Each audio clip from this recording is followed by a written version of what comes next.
and welcome to this episode of Learn Everyday English, your roadway to English proficiency. Glad to have you with me today. We're going to have just a little kind of, impromptu chat, which impromptu means like it's spontaneous maybe, or off the cuff, we say, or off the top of my head. I don't have any notes written actually at all, but it's all up here, kind of what I want to talk about. So we're just going to have a little kind of chat or conversation. I'm going to tell you some stories as kind of a follow-up to the video I uploaded last week about the video I watched about China and the one-child policy. But before I get into this video, there are 3 things you can do for me.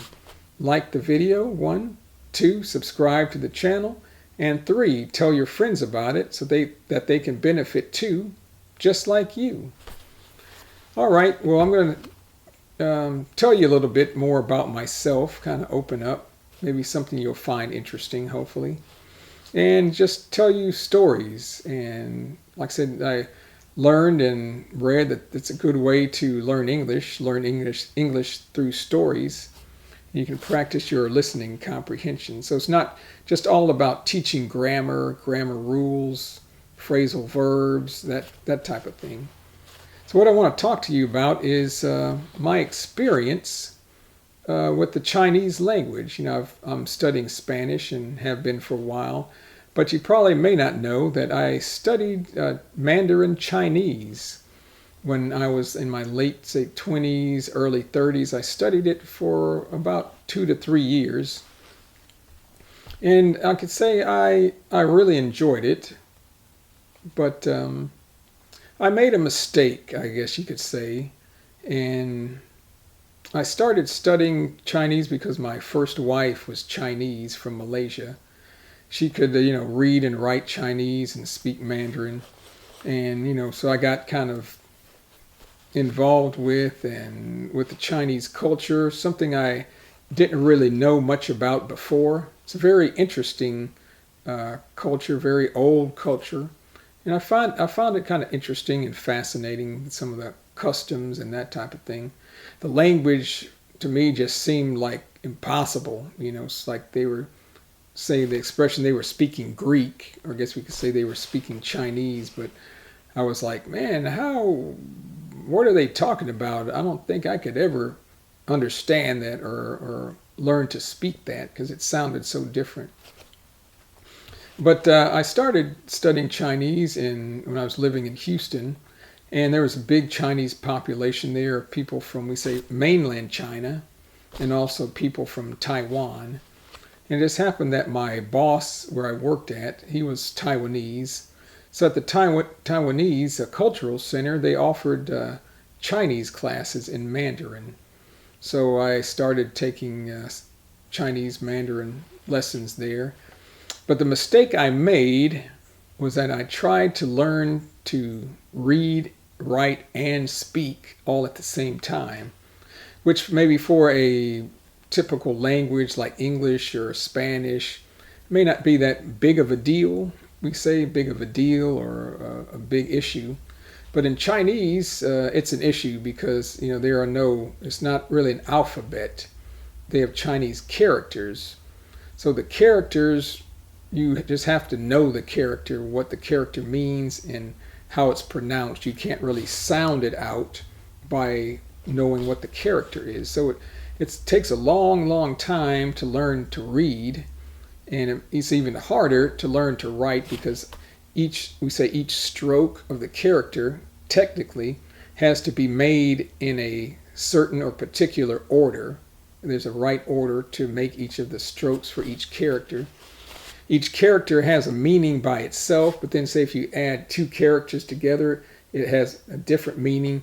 It has 3 characters together, and if you've seen Chinese text, the letters are all just next to each other. There are really no spaces a lot of times. So you don't know when one word ends and another word begins, or how many characters are in a word. And so it's very difficult, but it was also very interesting because some of the characters have a meaning. You could see, like the character maybe looked like a tree or looked like a person.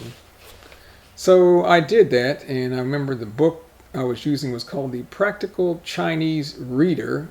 I was studying this on my own, and they had some cassette tapes I would listen to. And so I did that, and I could say I was improving, I guess, fairly well. It was a slow process, though much slower than I experienced studying Spanish. And one other thing I want to tell you, that another problem with Chinese, it's a tonal language. So in Mandarin, there are four tones. There's a high even tone, and I'll give you an example. There's a word ma, M-A, but you could say ma means mother, or mama is mother. There's another ma, a tone that comes from the low and rises, so it's ma. There's a third tone which goes down and comes up like ma, and there's a fourth tone which goes down like ma. So there's ma, ma, ma, ma. So each one of those is a different word. So for example, ma is mother. Ma is mother, and ma is to scold, and ma, the third tone, is horse. So we could say the mother scolds a horse is ma, ma, ma. I think that's right. So as you can see, if you say the word wrong with the wrong inflection or wrong tone, you can be easily misunderstood. So that took we say in English, a little getting used to, or maybe a lot of getting used to. So I want to tell you a couple of stories that happened to me. So when I was studying Chinese, there were a few other Americans in there, and normally they were, say, husbands or wives of who their spouse was Chinese, either from mainland or Taiwan. And so after maybe studying for a little, 6 months to a year, we had a little presentation or celebration because, Chinese New Year is a very big and popular event in the Asian community, and especially in the Chinese community. So I remember at the Chinese Community Center, our whole class, we went to a big auditorium, and we had to get in front of the big group of people, probably 500-600 people, and kind of sing a song or say maybe 3, 4, 5 sentences of a poem or something in Chinese in front of all these Chinese people. So, that was very kind of stressful or nervous situation, because here, we were Americans, or 外国人, or as you can say, kind of gringos, as you can say in Spanish, in front of all these people who spoke Chinese and trying to speak this language that was very difficult. But we did it. It was challenging, and it was kind of rewarding because you felt, hey, I actually did that. Maybe I can do this. Second incident happened to me, and this had nothing to do with maybe learning the Chinese language, but just an experience that happened.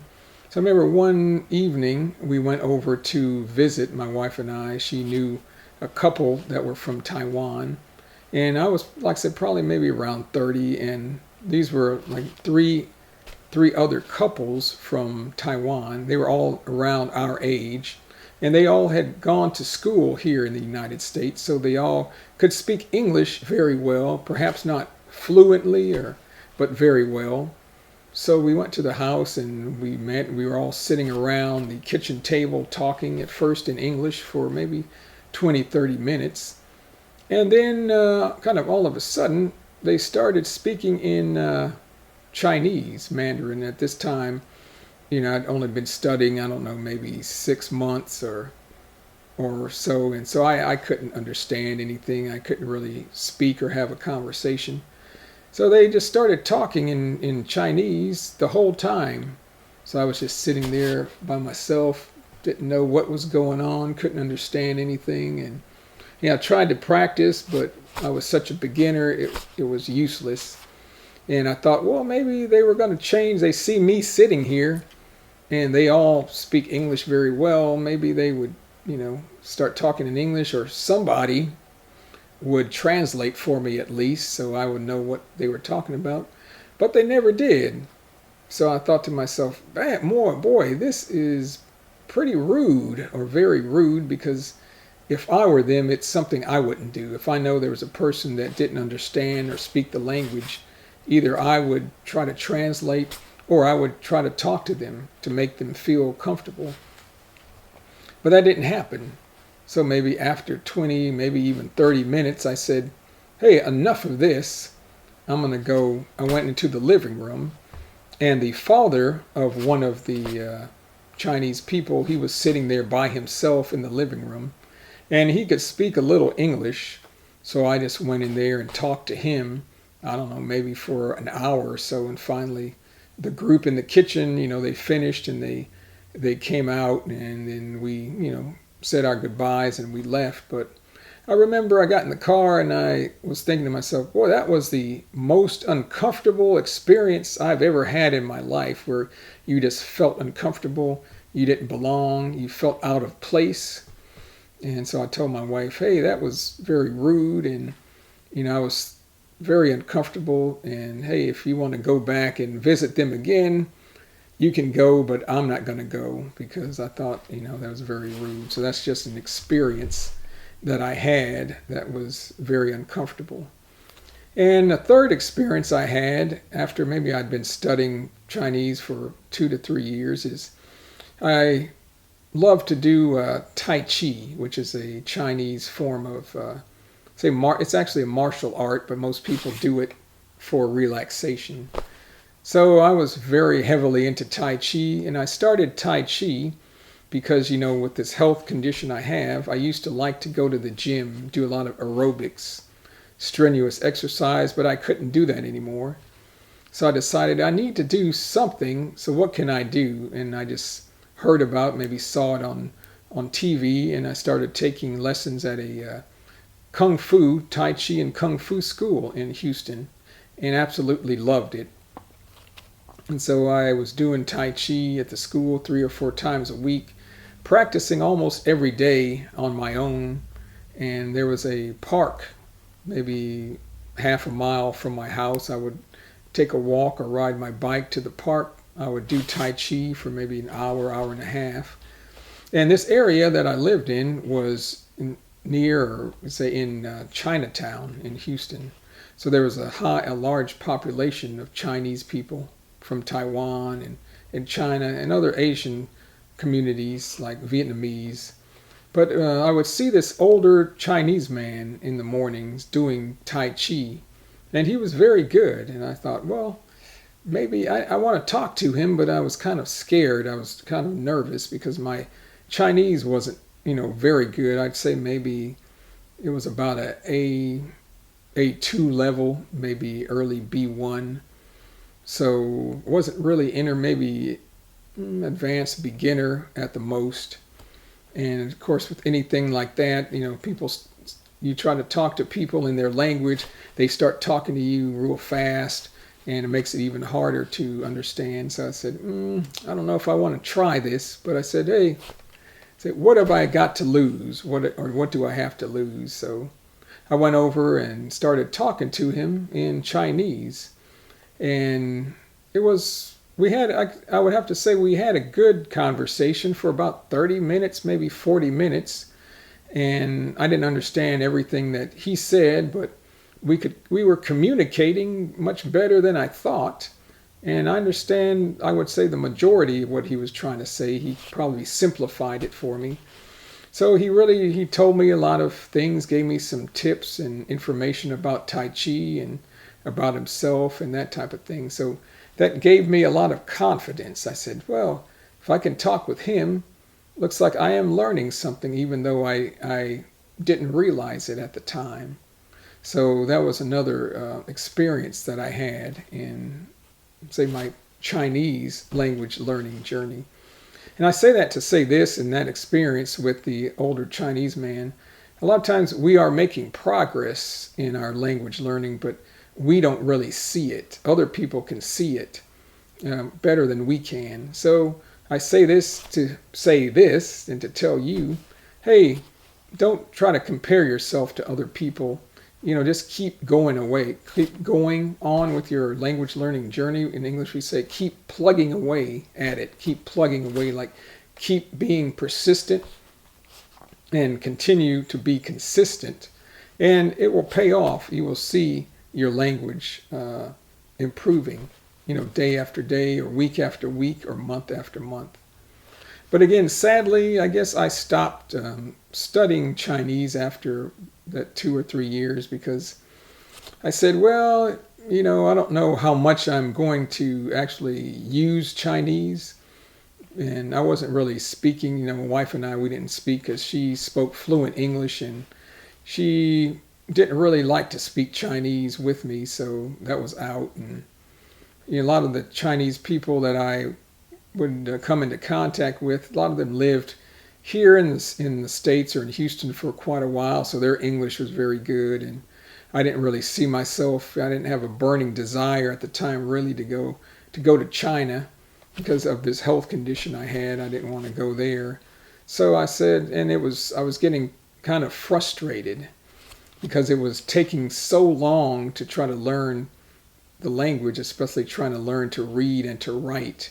It was just taking a long, long time. I couldn't read a newspaper or anything, and it was just such a slow process. So I said, well, this is a lot of work I'm going to put into this. This is probably not more years and years I need to put into this.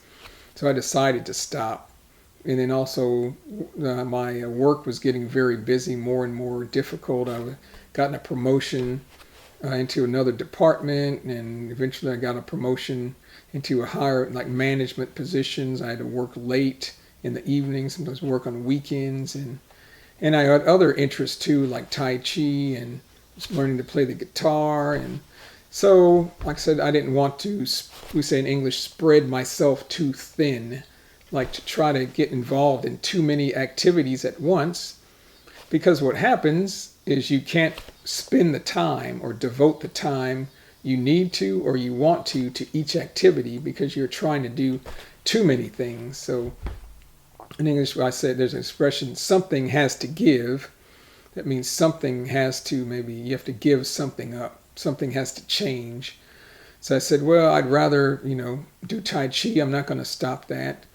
I'm not going to stop learning to play the guitar. I have to work. I can't change that situation. So I just really didn't have enough time either to devote to it. So I stopped studying Chinese. So that's my story and my history or experience in learning Chinese. But I think each language that you learn is a benefit to you, for you learn something. You learn something about yourself, your ability to learn a language, kind of what works, what doesn't work, what's good, what's bad, that type of thing. So have any of you learned Chinese, Mandarin? What do you think about it? Or when you hear the Chinese language, what do you think about it? Is it something that you think is easy to learn or would be way too difficult to learn? Or something that you would like to learn eventually? And another question I have for you, I know you're learning English. Do you have an interest in learning another language besides English? Maybe after your English gets to a certain level you're satisfied with? Do you also want to learn another language, like maybe French, Portuguese, Italian, Japanese, Korean? Hey, let me know. I'll answer this for myself. At the moment, I really don't have an interest in trying to learn another language. To me, I just want to keep improving my Spanish, and I think for me that's enough, because there's so much more I can do once I, say, reach a higher and higher level.